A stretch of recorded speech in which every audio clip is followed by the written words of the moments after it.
on Instagram. We are live on Facebook. Hello, podcast listeners. Hope you're doing well. This is the PT on Ice Daily Show brought to you by the Institute of Clinical Excellence. Jeff Musgrave, good morning. Today's Wednesday. That means it's Jerry on Ice, where we talk about all things older adults. It is also Hump Day. It is Wednesday. My name is Dustin Jones. I'm one of two lead faculty members within the older adult division, and I get to teach 3 courses with the lovely Christina Previtt. Good morning. Lots of folks on today. Love it. Love it. So today's Hump Day. Jeff Moore, the CEO of ICE, is going to be sending out an email here shortly with the top 5 to 6 links in terms of research, in terms of social media. Make sure that you are on that. I always look forward to that as soon as I hop off this podcast. So as soon as I get done with this episode, that's what I'll be checking out. But before then, we got to talk about when fear meets load. When fear meets load. A rather dicey situation, right? I think when we hear the term fear and exercise or load, that can be a rather complicated situation, a rather complex situation. Julie, what's up? Good morning. And it's rather challenging, right? We're usually having to be pretty nimble, quick on our feet, having to adjust and adapt based on how that person is responding. But we'll talk about how to think about this and how to troubleshoot some of these different scenarios. Before we get into the content, I do want to mention we are on all cylinders, y'all. 2021 has started super strong and fast for the Institute of Clinical Excellence, and it's just going to get even busier. So if you're wanting to see us out on the road, I encourage you to go to ptonice.com. To see where the live courses are. This upcoming weekend, I think Jeff Moore is going to be up in Alaska teaching lumbar, and then the CMFA crew is going to be down in Baton Rouge, Louisiana. A bunch of live courses coming up. We also have another round of a bunch of our online courses as well coming up at the beginning of March. I know a Modern Management of the Older Adult Essential Foundations will be rocking on March 3rd. We're already over 50% capacity for that, so that's going to be an awesome cohort as well. So ptonice.com to check that out. All right, when fear meets load. The motivation for this topic stems from many things, but a pretty interesting thing for me being a father that happened last week. So last week, we in my part of the country, Kentucky, we had a pretty good ice storm. We've had like 3 ice storms over the past week, but we had an ice storm that basically kind of shut things down for a little bit. The Northerners, Alan Fredendall is probably going to make fun of us Southerners because we can't handle our ice and snow, but I wasn't able to go to the gym. So I was doing a workout in my living room, and I've got our living room is an absolute mess. I've got like 6 kettlebells, a bunch of like playground equipment for our 2-year-old. It's an absolute just madhouse. And so I was trying to fit in one spot on the rug with my 53-pound kettlebell and doing some different movements and doing a little workout while trying not to kill my daughter with a kettlebell and hitting her in the head. I wasn't paying attention to her, and I was doing Turkish get-ups, and I look over my shoulder, and she's 2.5, so she weighs like a solid 35 pounds. She's picked up this 18-pound kettlebell, is carrying it over to me, and starts deadlifting it. Half of her body weight. I've never, obviously instructed her on deadlifting or picking up weight. I'll encourage her and say, you're strong, show me what you got, all that fun stuff. And I was not paying any attention to her whatsoever. And she grabs this 18-pound kettlebell and just starts ripping it off the ground for reps of a deadlift. Thankfully, she did not, crush her feet. And in that moment, I was just, first off, was like, all right, make sure we're okay here in terms of the safety, all the parenting brain was kicked on. And then right after that, I was like, wow, Lucy, that is badass. That is awesome. And the next thing that I thought about is how many 40, 50, 60, 70, 80-year-olds do I know that would be scared to death to do the same thing?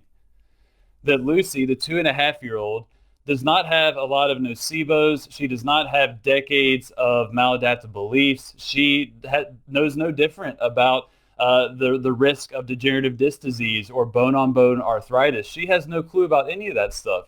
She just saw a weight. She saw her dad doing the same thing, and she went to pick that up and just ripped it off the ground with a big smile. And she was huffing and puffing as well. And that was a beautiful thing. And I think about someone that is, in their 40s, 50s, 60s, probably, 10 times stronger than she is, yet will be very fearful to do the exact same thing, where they are loaded up with those nocebos, those maladaptive beliefs, the decades of these different occurrences and things that have really harmed their perception of themselves, to where they're very fearful of doing things like an 18-pound kettlebell sumo deadlift.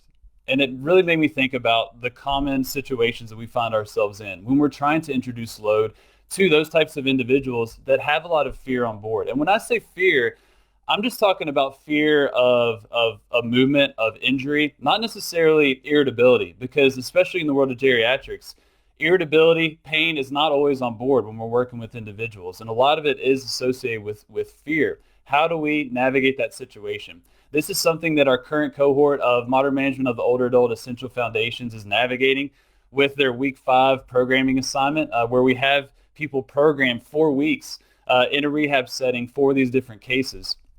So they're having to think 4 weeks ahead, obviously knowing that they're going to have to adjust on the fly, but we want them to know where are they taking people on this journey of physical therapy. But then how are they introducing this load in these situations that are rather complex and difficult with someone that may be irritable or has fear of falling on board, a recent traumatic event? How do we introduce those things? It's a rather challenging situation. I think it can either go really well or it could go really poorly when we're actually doing this. And what I really think this comes down to when we're talking about fear meeting load, it really comes down to self-efficacy.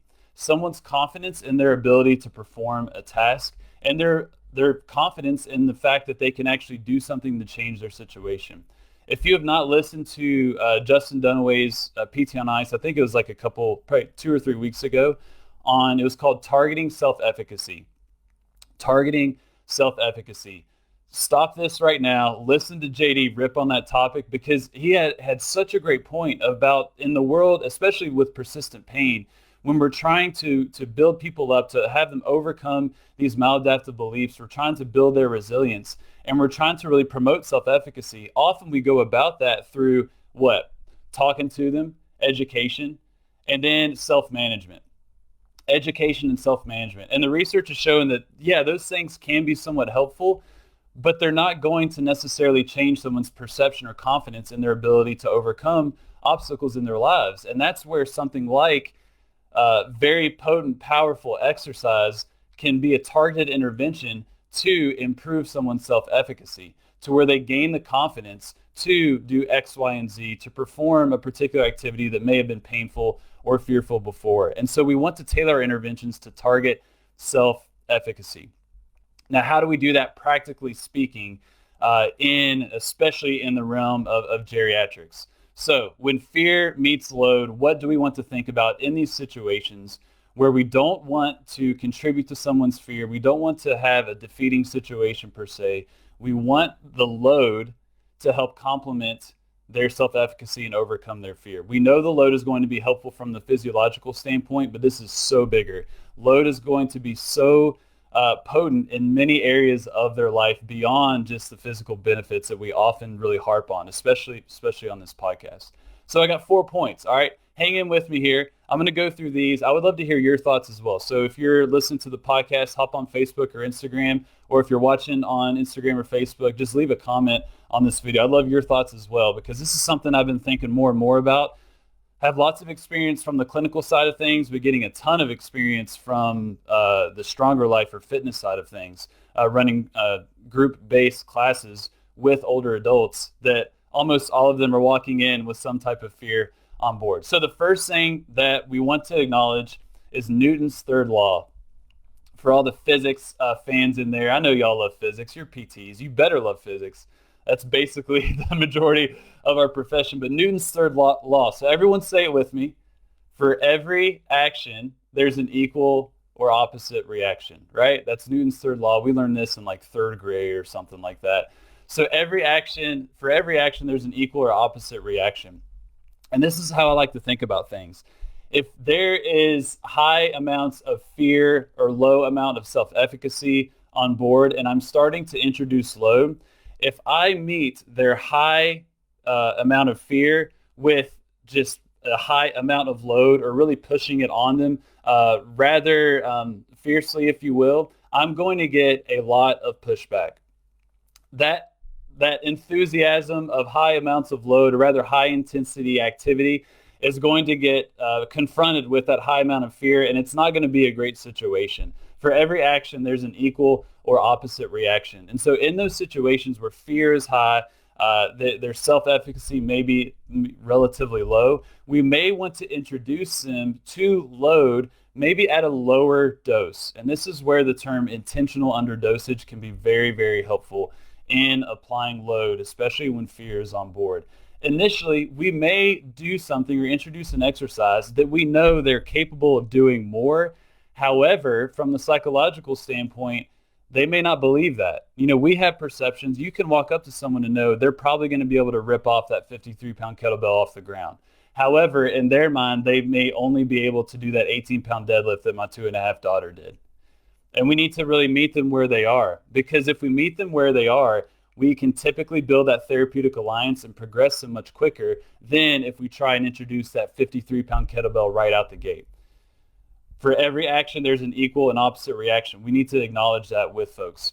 I'm not saying that's the case for everyone. If fear is not a huge issue, if they do have relatively high amount of self-efficacy, yeah, we can load them up at an appropriate dosage for them right out the gate. However, for a lot of folks, that may not be the wisest thing to do. The second thing I want to think about is the equipment that you use. What equipment are you using to introduce load? This is something that we really need to consider. Very common in the realm of geriatrics, especially if you are someone that loves a barbell, that loves a kettlebell, that loves a dumbbell. Some of these implements may be rather fearful for folks and super intimidating, to where they may put up the wall of pushing back and not really participating with what you're wanting them to do. I'll never forget when I first started leveraging a lot of kettlebells in home health in Columbus, Ohio. I was, hauling the kettlebells around. I brought a little 13-pounder in to this one woman's, Mabel was her name, Mabel. I'll never forget this one. But I walk into the door with a kettlebell, and she goes, "What you got there? A bowling ball with ears?" And it's like, it's a kettlebell. And then she said, "A cow ball? What's that cow ball doing here? What are we going to do with that?" Just, completely never seen one before. Called it a cow ball for the rest of the plan of care. But that was rather intimidating for her. And there was a lot of pushback. And it took a while for me to be able to leverage the cow ball with her. And so for those types of individuals, we may want to use something a little more familiar. So if you are in the home setting, and in many rehab settings, you may want to use a more common implement. So for some, it may be a dumbbell. For others, it may be a laundry basket that you load up. It may be, whatever, the canvas bags that you're loading up with different weights, something that's more familiar and common to them, to where that alarm is not going to fire as soon as they see this intimidating piece of equipment. But then we can typically progress. But we want to think critically about that, and that's going to be different for each person, right? Some people, it's not going to be an issue whatsoever. For others, you're going to want to think pretty critically about that. Next thing, so with Newton's third law, this is the first one. Second one is equipment. The third one is going to be loaded carries. In these situations where fear is high, self-efficacy is low, and we're wanting to introduce load, loaded carries are going to be super effective for almost everybody that you're working with. It has hardly any mobility requirements. It's infinitely scalable and allows for lots of support, upper extremity support if needed, and can really build people's confidence and really introduce what it feels like to carry something relatively heavy. Kettlebells are great here, obviously. Dumbbells are great as well, but this is where we can leverage whatever equipment may be more comfortable for them to introduce load in a pretty effective manner. Loaded carries, whether dynamic or static, are going to be very helpful initially. They can be very helpful as opposed to starting off with something like a deadlift and a squat, which can be intimidating for some folks and can really spike up their fear avoidance behaviors. Not everyone, but some folks.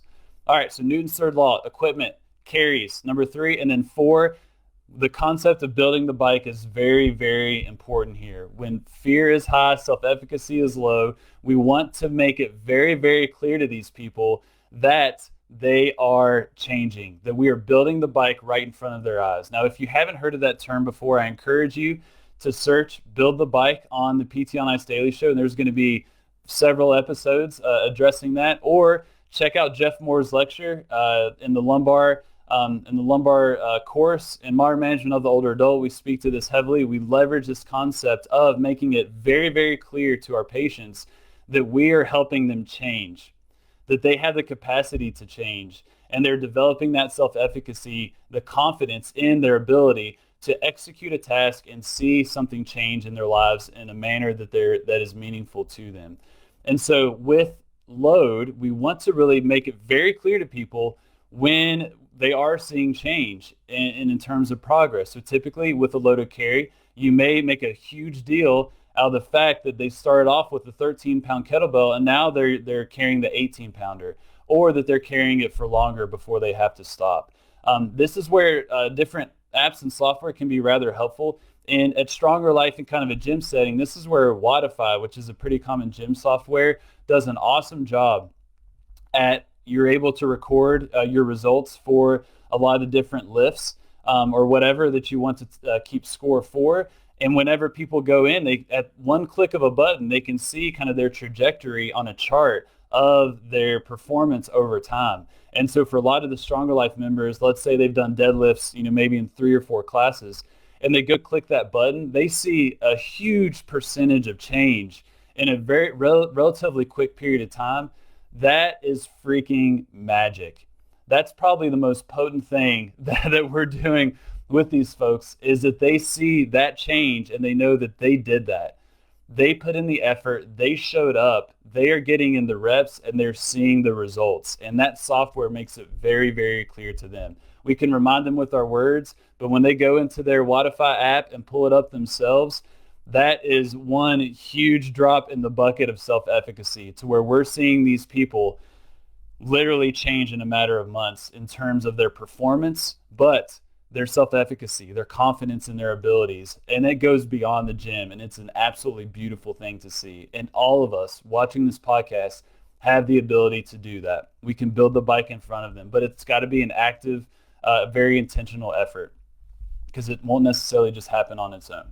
So when fear meets load, let's review this real quick. Common scenario, right? Fear is a very common issue, especially in geriatrics, whether irritability is on board or not. Here's what we want to think about when we're trying to confront their fear with load to improve their self-efficacy and confidence. 1, Newton's third law: for every action, there's an equal or opposite reaction. If fear is super high and you come in hot trying to get them to do something that may be a little intense based on their perception, that may not be great. You may want to go in with intentional underdosage initially, but don't stay there. 2nd, think of the piece of equipment that you want to use. A kettlebell, barbell, dumbbell is going to be fine for many. It's not going to be an issue, but there's going to be people where you bring in that bowling ball with ears or that cow ball, it's really going to shut them down. And so you may want to use something more common, like a laundry basket, canvas bag loaded up with whatever, just something more common to them. 3, loaded carries, very simple, non-assuming activity, hardly any mobility requirements, that is infinitely scalable,